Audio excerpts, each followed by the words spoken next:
হজরত আদম আলাইহিসসালাম ছিলেন মানবজাতির পিতা এবং আল্লাহ তাআলার প্রেরিত প্রথম নবী।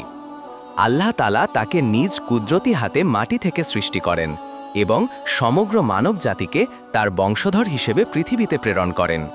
তাকে আবুল বাশার বা মানবজাতির পিতা বলা হয়। আল্লাহ তাআলা ফেরেশতাদেরকে জানালেন যে তিনি পৃথিবীতে তার প্রতিনিধি খলিফা সৃষ্টি করতে চলেছেন।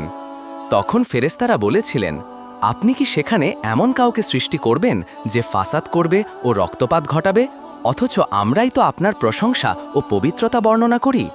আল্লাহ উত্তর দিলেন, আমি যা জানি তোমরা তা জানো না। সূরা আল বাকারা 30। এরপর আল্লাহ তাআলা আদম আলাইহিসসালামকে মাটি থেকে সৃষ্টি করেন এবং তার মধ্যে রূহ ফুঁকে দেন। তিনি আদম আলাইহিসসালামকে সকল বস্তুর নাম শিক্ষা দেন যা ফেরেশতাদের অজানা ছিল। এরপর আল্লাহ ফেরেশতাদের সামনে আদম আলাইহিসসালামের জ্ঞান ও শ্রেষ্ঠত্ব প্রমাণ করেন এবং সকল ফেরেশতাকে আদমকে সিজদা করার জন্য। ইবলিস ব্যতীত সকল ফেরেশতা আল্লাহর আদেশ পালন করেন।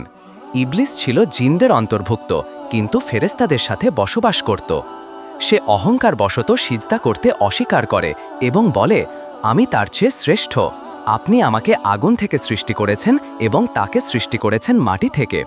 সূরা আল আরাফ 12।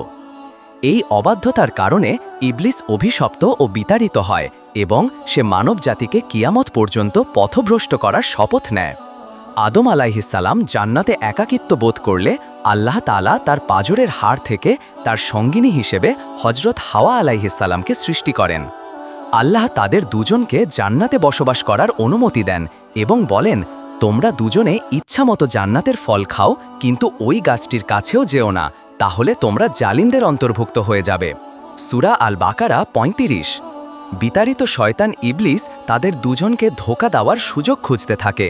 সে তাদেরকে কুমন্ত্রণা দিয়ে বলে, তোমাদের রব এই গাছ থেকে তোমাদেরকে শুধু এই কারণেই নিষেধ করেছেন যে তোমরা ফেরেশতা হয়ে যাবে অথবা চিরস্থায়ী জীবন লাভ করবে। সূরা আল আরাফ 20। শয়তানের প্ররোচনায় তারা সেই নিষিদ্ধ গাছের ফল খেয়ে ফেলেন। এর ফলে তাদের জান্নাতি পোশাক খুলে যায় এবং তারা গাছের পাতা দিয়ে নিজেদের লজ্জা ঢাকার চেষ্টা করেন। তারা নিজেদের ভুল বুঝতে পেরে অনুতপ্ত হন এবং আল্লাহর কাছে ক্ষমা প্রার্থনা করে বলেন, হে আমাদের প্রতিপালক, আমরা নিজেদের প্রতি জুলুম করেছি। যদি আপনি আমাদের ক্ষমা না করেন এবং দয়া না করেন, তবে আমরা অবশ্যই ক্ষতিগ্রস্তদের অন্তর্ভুক্ত হয়ে যাব। সূরা আল আরাফ 23। আল্লাহ তাআলা পরম দয়ালু, তিনি তাদের তওবা কবুল করেন ও ক্ষমা করে দেন। তবে পূর্ব পরিকল্পনা অনুযায়ী তাদেরকে পৃথিবীতে পাঠিয়ে দেওয়া হয় মানবজাতির সূচনা করার জন্য। পৃথিবীতে এসে আদম ও হাওয়া আলাইহিসসালাম মানবজাতির বিস্তার শুরু করেন।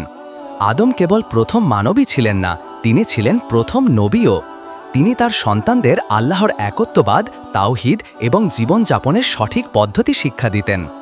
হাদিসের বর্ণনা অনুযায়ী হজরত আদম আলাইহিসসালাম প্রায় 1000 বছর বেঁচে ছিলেন। মৃত্যুর পূর্বে তিনি তার সন্তানদের ওসিয়ত করেন এবং তার মৃত্যুর পর ফেরেশতারা এসে তাকে গোসল দেন, কাফন পরান এবং দাফন করেন, যা পরবর্তীতে মানব জাতির জন্য মৃতদেহ সৎকারের নিয়ম হিসেবে প্রতিষ্ঠিত হয়। হজরত আদম আলাইহিসসালামের জীবন থেকে আমরা শিক্ষা নিতে পারি। মানুষের মর্যাদা। আল্লাহ মানুষকে আশরাফুল মাখলুকাত বা সৃষ্টির শ্রেষ্ঠ জীব হিসাবে মর্যাদা দিয়েছেন। জ্ঞানের গুরুত্ব।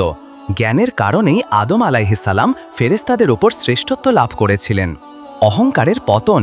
ইবলিসের পতন হয়েছিল অহংকারের কারণে, যা মানুষের জন্য একটি বড় সতর্কবার্তা। তওবা ও ক্ষমা।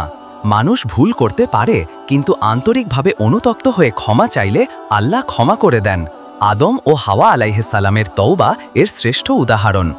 শয়তানের শত্রুতা। শয়তান মানুষের প্রকাশ্য শত্রু এবং সে সর্বদা মানুষকে পথভ্রষ্ট করার চেষ্টায় লিপ্ত থাকে।